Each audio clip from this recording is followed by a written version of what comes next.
Hello everyone. आज के इस सेशन में बेसिकली हम लोग समझेंगे resultant electric field at a point due to group of point charges. Last class में या लास्ट वीडियो में आपने देखा था कि मैंने इलेक्ट्रिक फील्ड को डिस्कस किया था कि क्यों इलेक्ट्रिक फील्ड ज़रूरत होता है कॉन्सेप्चुलाइज करने का, किस तरीके से नॉन कॉन्टैक्ट फोर्स किसी भी पार्टिकल पे फोर्स लगाता है और कॉन्सेप्ट ऑफ फील्ड बेसिकली क्या है। ठीक है, अब इसमें सीखेंगे resultant electric field at a point due to group of point charges. ठीक है, मान लीजिए कि ये एक पॉइंट है, ठीक है, ये एक पॉइंट P है, ठीक है, और इसके सराउंडिंग में ढेर सारे चार्जेस हैं। मान लिया एक यहाँ चार्जेस है प्लस, एक चार्ज यहाँ भी है, ये भी है प्लस, मान लो ये वाला है माइनस, ये वाला है माइनस। फिलहाल के लिए मैं इतना ही रखता हूँ, आप इससे भी ज़्यादा ले सकते हो, कॉन्सेप्ट समझने की बात है। ठीक है, पहले लाइन ऑफ फोर्स को ज्वाइन करो, लाइन ऑफ एक्शन मतलब एक स्ट्रेट लाइन सबके साथ।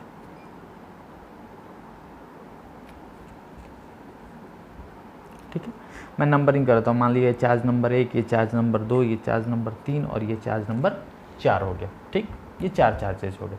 अब मुझे इस पॉइंट P पे इन चारों चार्ज के चलते क्या निकालना है, इलेक्ट्रिक फील्ड निकालना है। ठीक है, अब समझते हैं कैसे क्या था कि अगर कोई पॉजिटिव चार्ज का सोर्स हो, लास्ट क्लास में हम लास्ट वीडियो में इस बात को हम लोग अच्छे से समझे थे कि कोई अगर पॉजिटिव चार्ज का सोर्स हो तो उससे जो इलेक्ट्रिक फील्ड होता है वो अवे फ्रॉम द सोर्स होता है।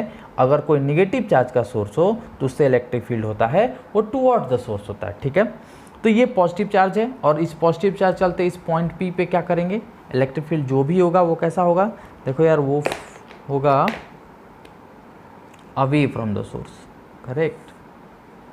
ये दूसरे वाले चार्ज के चलते है इसलिए मैं इसको E2 लिखता हूँ। ये पहले वाले चार्ज के चलते ये भी पॉजिटिव चार्ज है, इससे अभी अवे फ्रॉम द सोर्स, इसको मैं E1 लिखता हूँ। देखो ये निगेटिव चार्ज का सोर्स है, इससे होगा टुवर्ड्स द सोर्स और इसको मैं E4 लिख रहा हूँ। और ये भी निगेटिव चार्ज है और इसको मैं लिख रहा हूँ E3। E1, E2, E3 and E4 ये चार इलेक्ट्रिक फील्ड हुए। इनका डायरेक्शन समझ लिए, कैसे डायरेक्शन जो मैं एक बार फिर से डिस्कस करता हूँ। देखो ये पॉजिटिव चार्ज का सोर्स है, ठीक है, इस पॉजिटिव चार्ज के सोर्स के चलते इस पॉइंट P पे इलेक्ट्रिक फील्ड चाहिए। तो हमने क्या सीखा था कि अगर कोई पॉजिटिव पॉइंट चार्ज है उसके चलते किसी पॉइंट पे इलेक्ट्रिक फील्ड उससे होगा कि it is away from the source. ये रहा सोर्स, ये रहा पॉइंट, सोर्स से दूर ये हुआ, ये रहा सोर्स, ये पॉजिटिव चार्ज का सोर्स है, इससे दूर मतलब अवे फ्रॉम द सोर्स। ये निगेटिव चार्ज का सोर्स है, इससे टुवर्ड्स द सोर्स और ये टुवर्ड्स द सोर्स। ठीक, अब इलेक्ट्रिक फील्ड निकल गया। अब इलेक्ट्रिक फील्ड को आपको कैसे ऐड करना होगा, वेक्टरली। और वेक्टर एडिशन हम लोग कूलम्स लॉ पढ़ते समय भी सीख लिए थे, आप लोग 11th में भी सीख के आए हो। ठीक है, तो इसको कैसे जोड़ लेना होगा आपको, वेक्टरली। ठीक है, अब इसमें हम लोग बेसिकली आज प्रॉब्लम करेंगे कि इलेक्ट्रिक फील्ड कैसे निकालते हैं। तो जैसा हम लोग कूलम्स लॉ करते समय जितने प्रॉब्लम हम लोग कूलम्स लॉ में किए थे, सेम लगभग सेम सवाल इसमें हम लोग मिलने वाले हैं, जो फील्ड के सवालों में हम लोग को कॉन्सेप्ट में समझने को मिलेगा। ठीक है, तो मैं एक सवाल लिखता हूं और उसी के साथ आगे बढ़ूंगा। ठीक है, find the resultant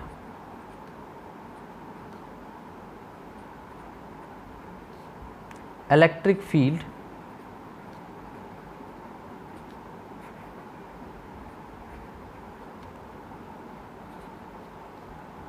at point P in each of the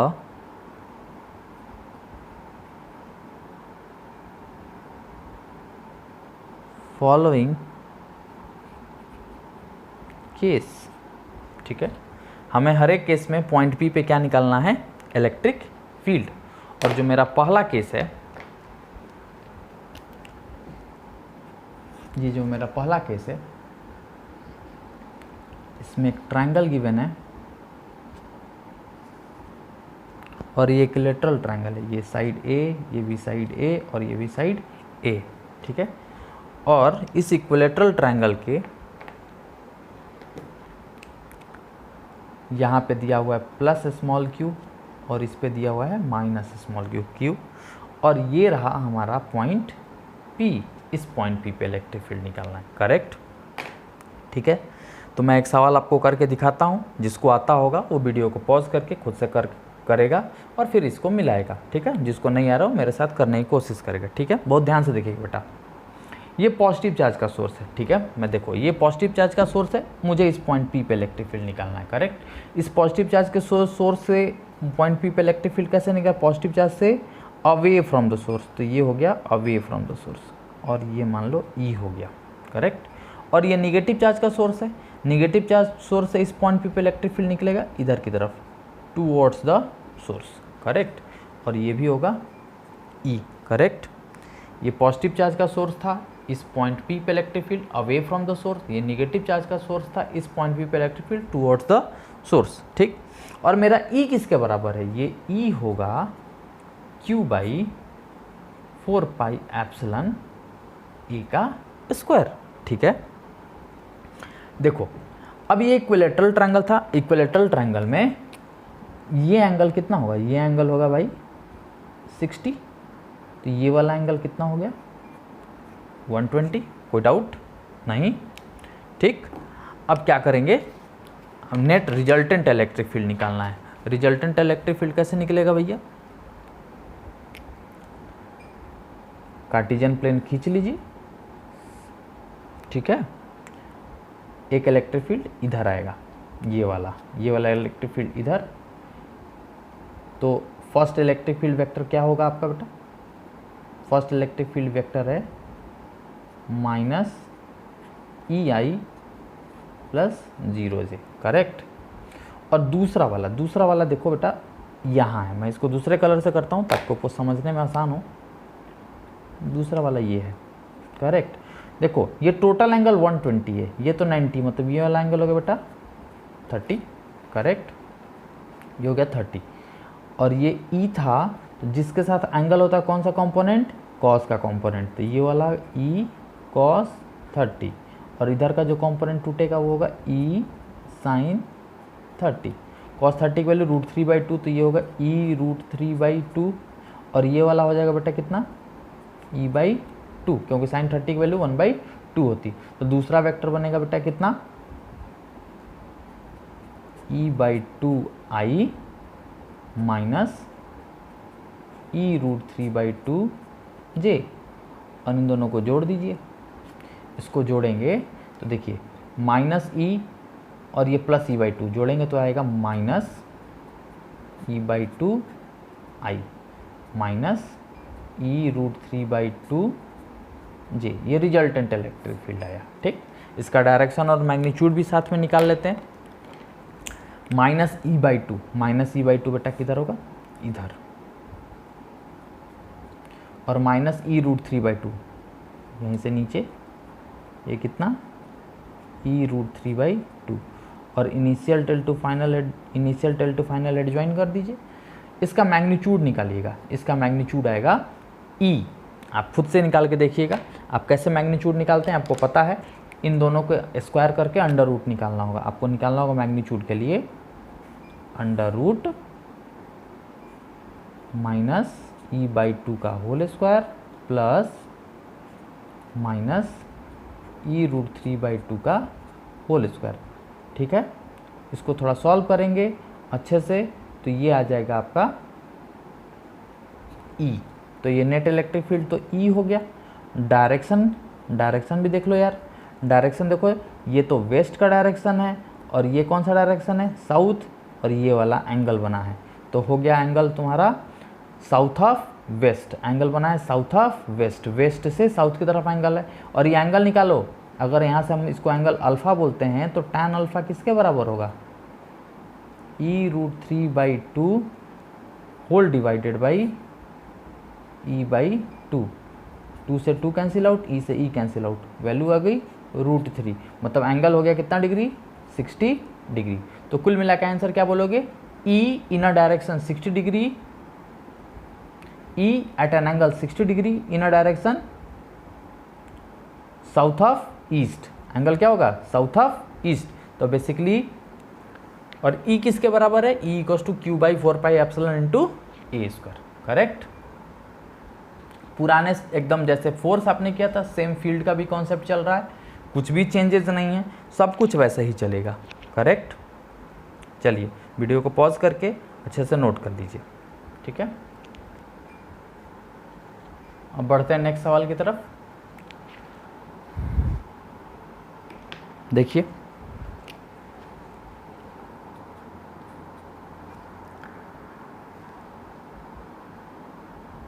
एक ये पॉइंट है, इस पे प्लस क्यू चार्ज है,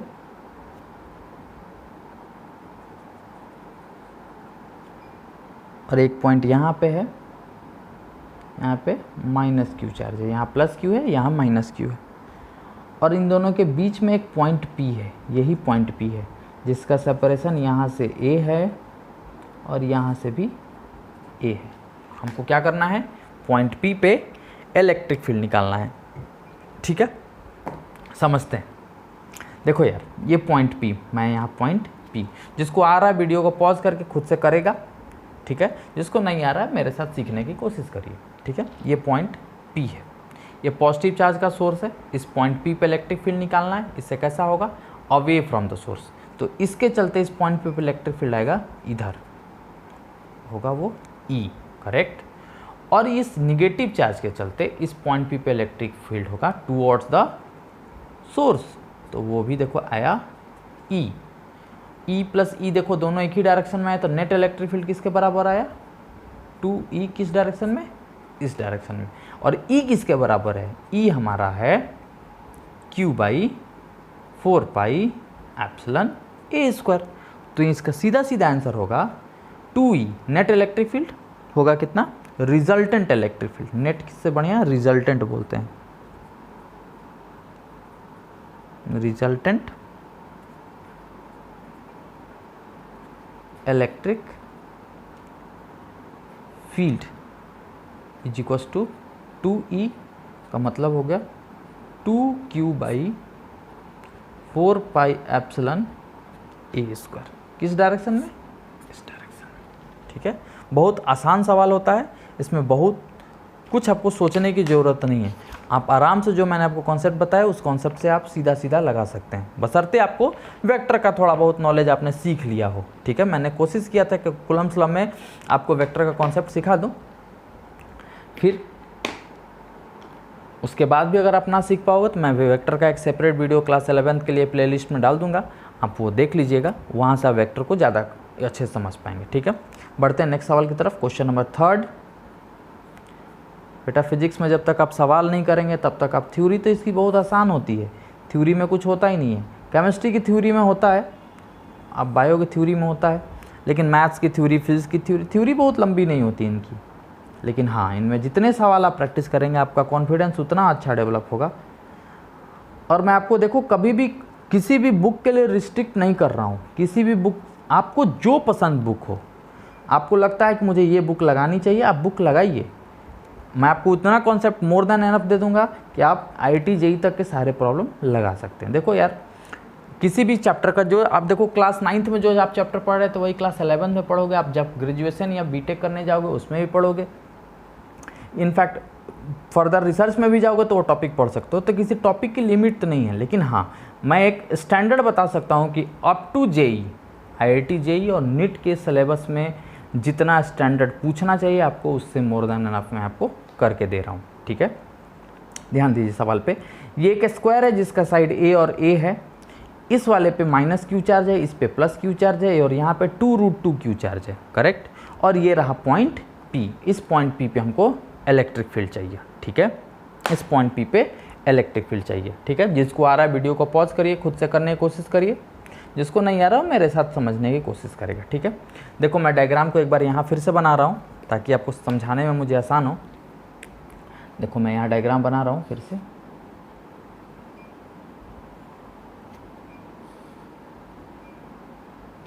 देखो यार यहाँ प्लस क्यू चार्ज था और यहाँ पे माइनस क्यू चार्ज था, पहले इन दोनों के चलते ही समझते हैं, इन दोनों के चलते देखो यार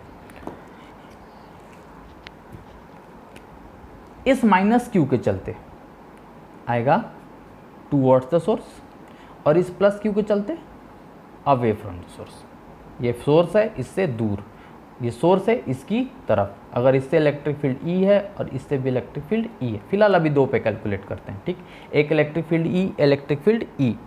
अब इन दोनों का रिजल्टेंट किधर आने वाला है? देखो एक इलेक्ट्रिक फील्ड ई है ऐसे, दूसरा इलेक्ट्रिक, एक के हेड पे दूसरे का टेल पुट किया तुमने, और initial tail to final head, और ये वाला एंगल निकालोगे बेटा, ये एंगल आएगा 45 डिग्री और ये वैल्यू आएगी e√2। अब करके देखिएगा, वेक्टर का कॉन्सेप्ट है, मैं हर बार नहीं बताऊंगा। तो इससे जो देखो electric field, net electric field बनाया, इन दोनों का जो रिजल्टेंट आया, इन दोनों का जो रिजल्टेंट बेसिकली आया वो इस डायरेक्शन में देखो आया, इन दोनों का रिजल्टेंट इधर आया, और ये कितने के बराबर आया? e√2। e√2 बेसिकली क्या है? e और e का रिजल्टेंट आया है, ठीक है। और ये एंगल कितना हो गया? 45 डिग्री, ठीक है। अब दूसरा वाला देखिए कि दूसरा वाला कैसे निकल रहा है। इस वाले के चलते ये वाला जो यहाँ पे चार्ज रखेंगे, यहाँ पे चार्ज कितना रखा था यार? यहाँ पे चार्ज था प्लस में 2√2q, ठीक है। अब देखो इसका जो डायगोनल है, डायगोनल की लंबाई कितनी है? डायगोनल की लंबाई होगी a√2, ठीक है। ये क्योंकि स्क्वायर है और स्क्वायर का डायगोनल किसके बराबर होता है? a√2। अच्छा ये देखो e किसके बराबर था? वही पुराना e है जो हम लोग सीख के आए थे। जो e है, e इक्वल्स टू है q/4πε a², क्योंकि यहाँ से यहाँ तक या यहाँ से यहाँ तक का सेपरेशन कितना दिया हुआ था? a दिया हुआ था, ये दिया हुआ था a, ये भी दिया हुआ था a, करेक्ट। अब एक चीज़ और देखो, ये वाला चार्ज इस वाले पे कितना इलेक्ट्रिक फील्ड जनरेट करेगा? तो ये तो समझ में आ रहा है कि ये तो ई के बराबर नहीं करेगा, कुछ ई डैश करेगा। तो सपोज कर लेते हैं ये ई डैश करता है, और इसके चलते जो इलेक्ट्रिक फील्ड हो चूँकि पॉजिटिव चार्ज है तो इससे भी आएगा अवे फ्रॉम द सोर्स, और मान लो मैं इसको ई डैश बोलता हूँ, ठीक है। मैं ई डैश को यहाँ लिखता हूँ, ई डैश की वैल्यू कितनी आएगी? E dash equals to charge कितना बेटा? 2√2q, correct. 2√2q divided by 4πε।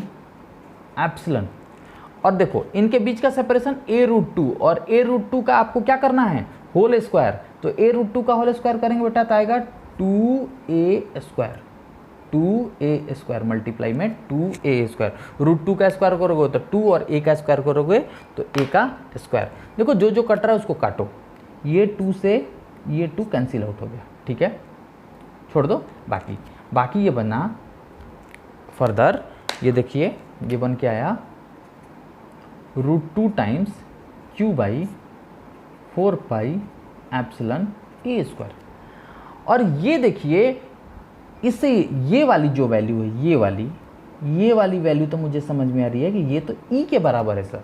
तो ये ई के बराबर है, तो ई डैश किसके बराबर है? E dash equals to basically हो गया √2 times of E, √2 times of E. और ये भी देखो √2 टाइम्स ऑफ ई आया है, और ये देखो ये भी एंगल अगर निकालोगे तो ये होगा 45 डिग्री। कहाँ से आया?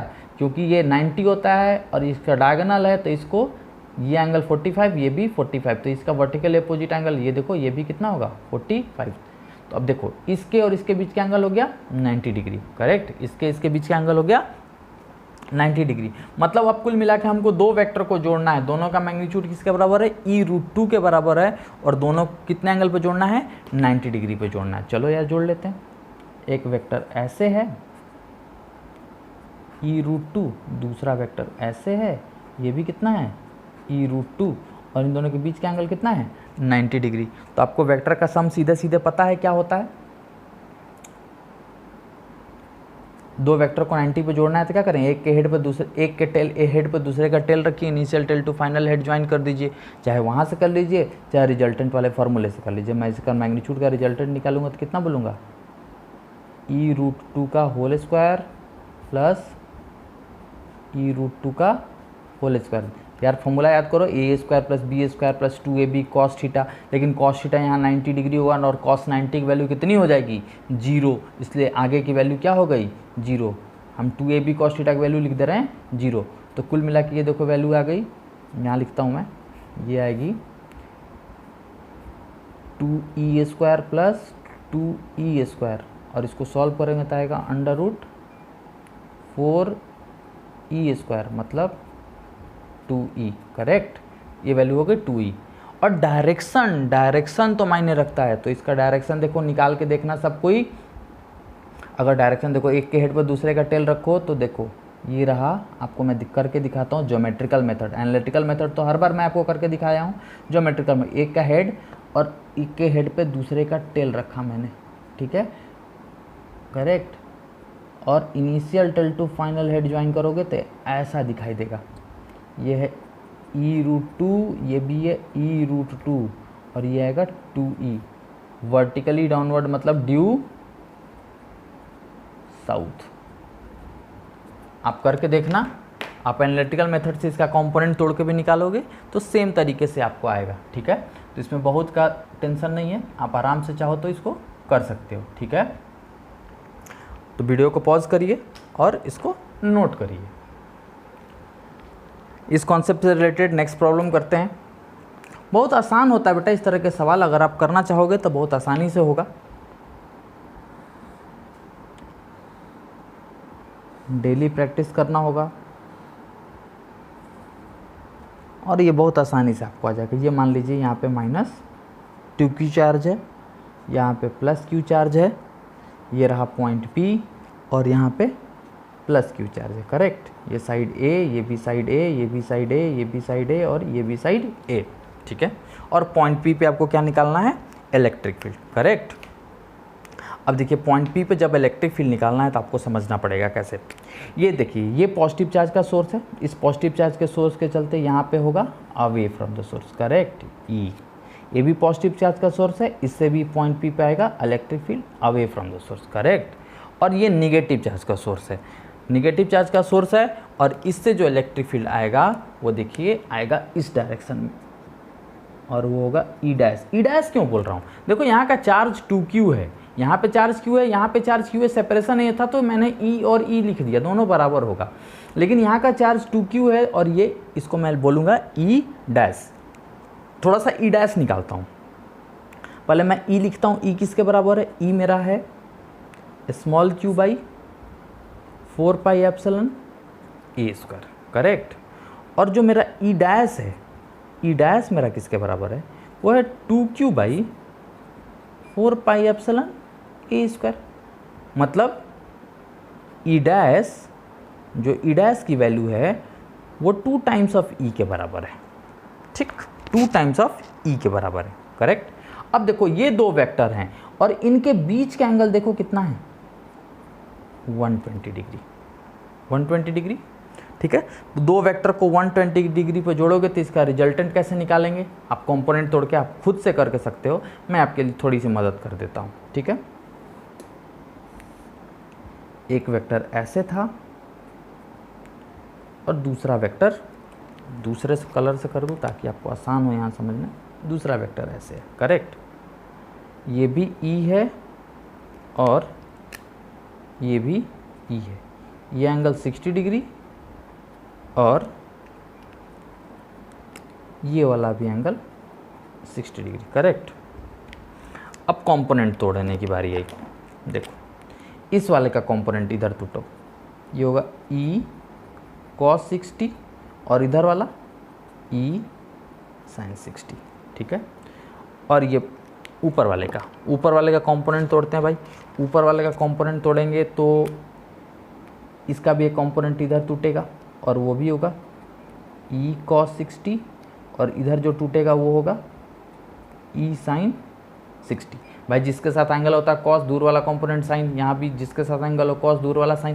अब E sin 60 और E sin 60 तो इक्वल एंड अपोजिट है तो कैंसिल कर दिया और E cos 60 और E cos 60 जुड़ जाएगा। तो कुल मिला के आगे की तरफ नेट इलेक्ट्रिक फील्ड कितना मिला? 2 times of E cos 60, 2E cos 60। 2E cos 60 का मतलब 2E cos 60 की वैल्यू 1/2, 2 से 2 गया, नेट इलेक्ट्रिक फील्ड कितना है? E किधर? इस डायरेक्शन में, ठीक। और E डैश कितना था? इधर की तरफ 2E, मतलब एक इलेक्ट्रिक फील्ड इधर है, कितना? 2E। एक इलेक्ट्रिक फील्ड इधर है, इधर कितना? E। मतलब नेट इलेक्ट्रिक फील्ड किधर आने वाला है? नेट इलेक्ट्रिक फील्ड इधर आएगा, किसके बराबर? E के बराबर। और E किसके बराबर? E तो हमने निकाला ही था, E किसके बराबर? Q/4πε × ए स्क्वायर। करेक्ट।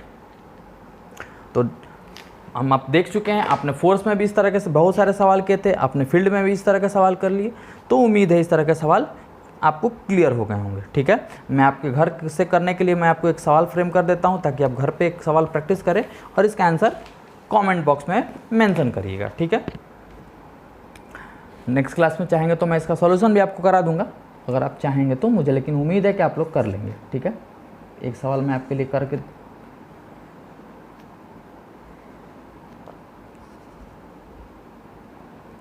मैं फिर से बोल रहा हूँ, आप जितना सवाल प्रैक्टिस करेंगे आपकी फिजिक्स उतनी ज़्यादा अच्छी हो जाएगी। फिजिक्स डरने की चीज़ नहीं है, फिजिक्स प्रैक्टिस की चीज़ है।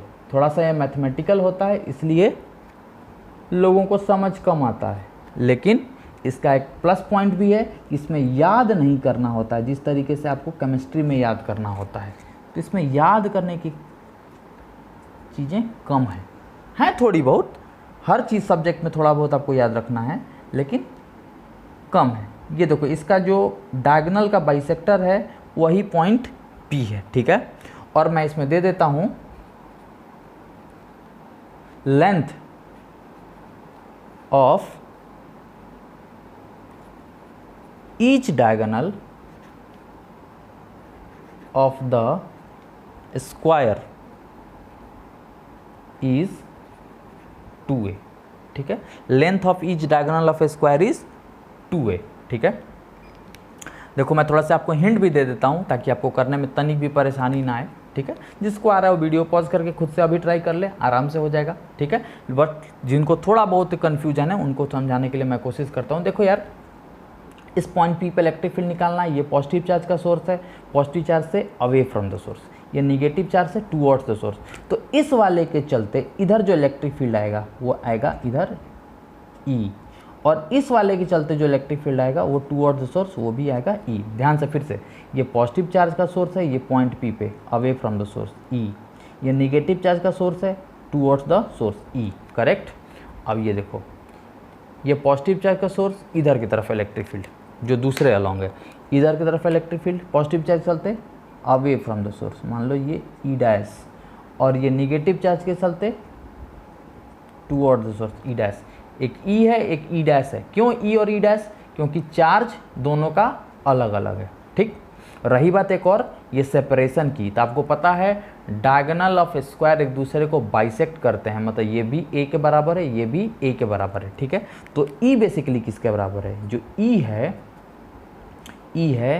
Q√3/4πε A स्क्वायर, और जो E डैश है वो किसके बराबर है?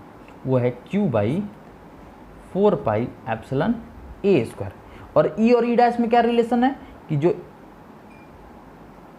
E है वो बेसिकली क्या है, जो E है ये EQ√3, तो देखो ये वाली वैल्यू किसके बराबर है? तो √3 टाइम्स ऑफ E डैश के बराबर है। ठीक, तो देखो अब अपने को क्या जोड़ना है? अपने को जोड़ना है, एक इधर वेक्टर है कितना E प्लस E, ये हो गया 2E, और एक इधर वेक्टर है, इधर कितना है E dash plus E dash, ये 2E डैश है, और E और E डैश में रिलेशन पता है √3 E डैश है, और इन दोनों के बीच का एंगल कितना है 90। वैल्यू पुट कर देना है और आसानी से जोड़ सकते हैं आप इसको। ठीक है, तो मिलते हैं नेक्स्ट वीडियो में इससे आगे के कॉन्सेप्ट के साथ। उम्मीद करता हूँ आप इतना पढ़ लेंगे, और जो भी प्रॉब्लम होगी आप हमसे कमेंट बॉक्स में पूछ सकते हैं। ठीक है, चलिए, थैंक यू।